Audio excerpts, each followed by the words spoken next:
Japo wengine wakitarajia vurumai zinazoambatana na maandamano ya CORD kila Jumatatu, shinikizo za kuhitimua IEBC zilianza hii leo katikati ya jiji kwenye makao makuu ya IEBC, kukiwa shwari kutokana na jinsi wafuasi wa CORD walivyoandamana sawa na mbinu waliotumia maafisa wa usalama kuwakabili waandamanaji.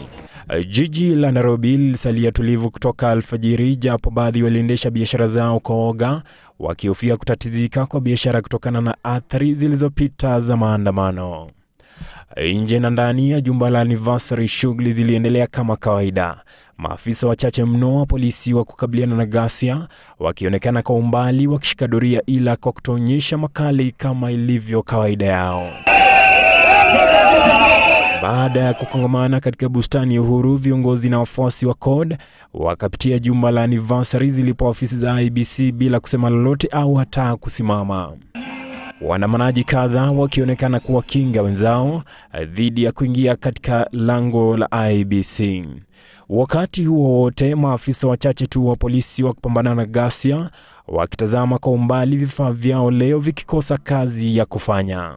Tangu asubuhi maafisa hao hawakuonekana nje ya jumba hilo, ila baadhi walibarizi tu nje ya kituo cha polisi cha Central, idadi ndogo ya waandamanaji ikiwa na wakati mwafaka wa kujitawala kwa kunena lolote nje ya jumba hilo.